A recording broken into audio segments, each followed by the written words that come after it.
तो hotel tourism travel सारा देश तो लॉकडाउन अच्छी यार किंतु बहुत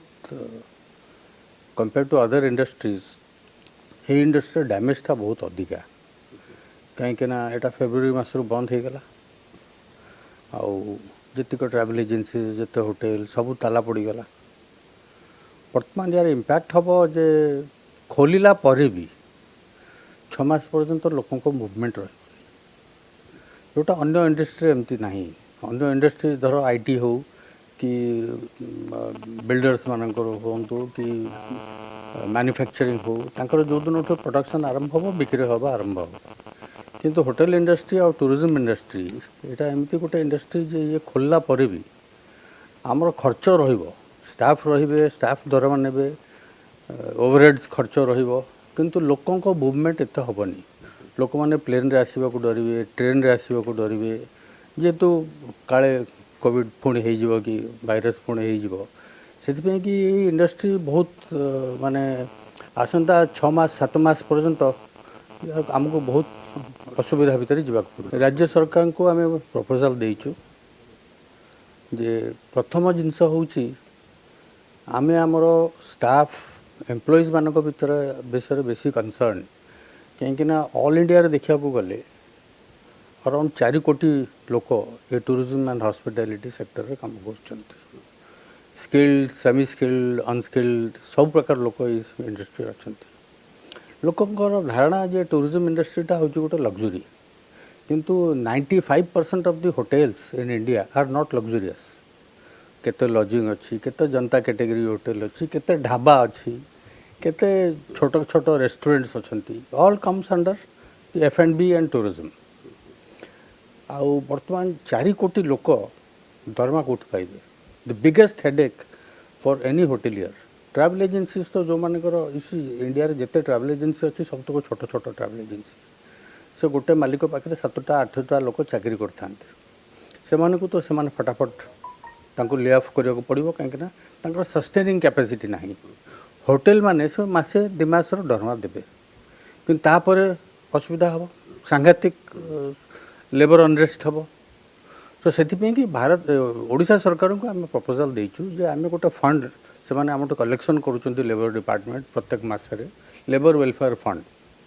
तो आम गोटे प्रपोजल देचु आसंता 6 मास पर्यंत ESI और प्रोविडेंट फंड रू टंका आनिकी से मैंने एटलिस्ट 70% 80% सैलरी आम स्टाफ मानकर दिंतु जो सरकार जोटा अनाउंस करछंती जो माने ऑर्गेनाइजेशन रे 100 जन रु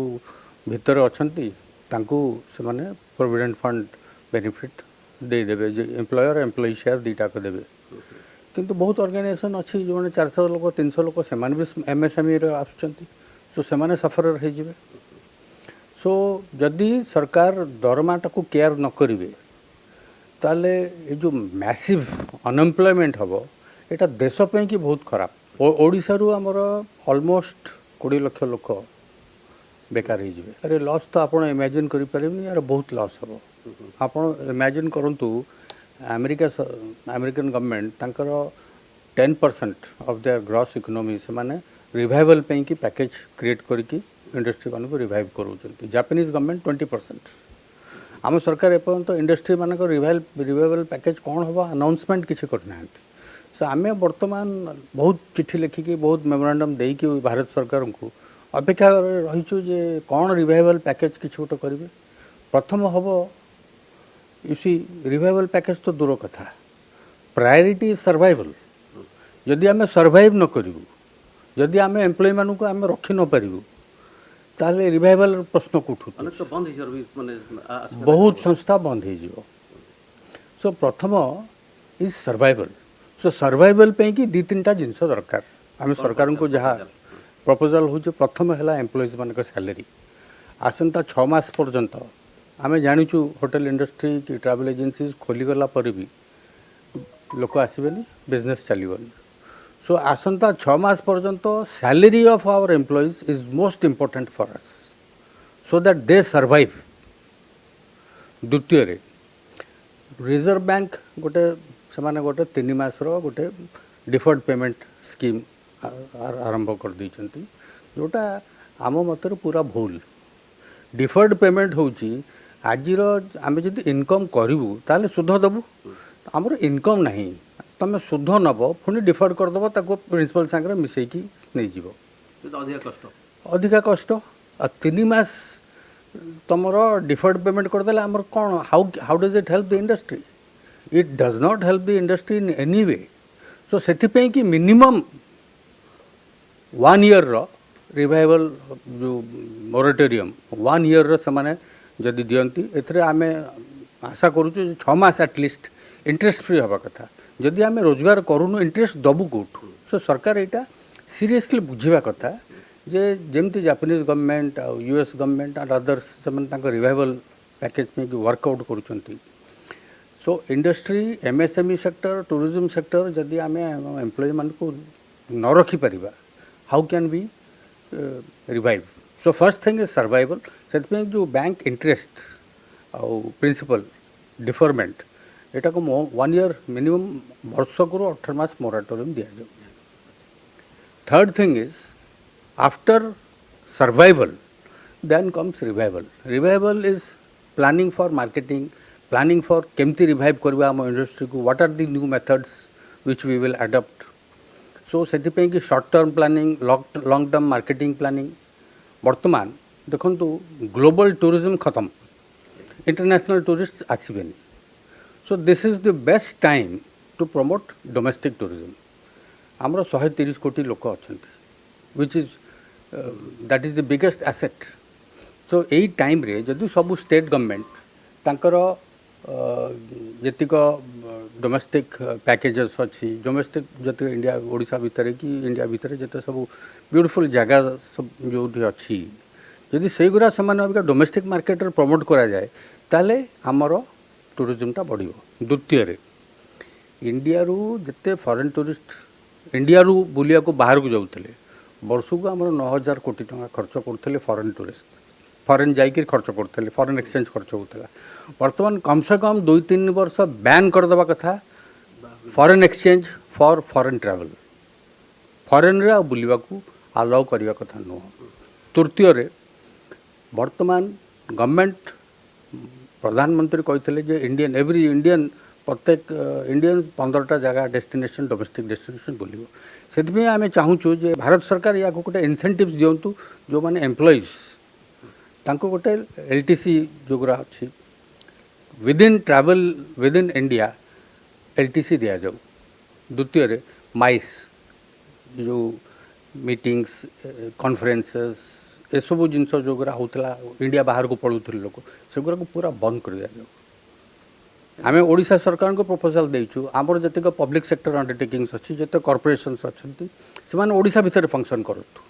so that at least hotels and the transport sector in Odisha they will survive. जेतु सर जाना पड़छि वर्तमान पूर्ण जीरो रु ही स्टार्ट करिया पड़िबो हाँ world tourism organize WTTC world travel and tourism council कही tourism has gone back 7 years से 7 वर्ष तलू पड़ाई एंड स्पेशली ओडिशा रे जोठी आमर टूरिज्मटा एते स्ट्रांग नथिला एते ग्रोथ नथिला बर्तमान आमे तो भाबुछु आमे आ 10 वर्ष तलू पड़ाई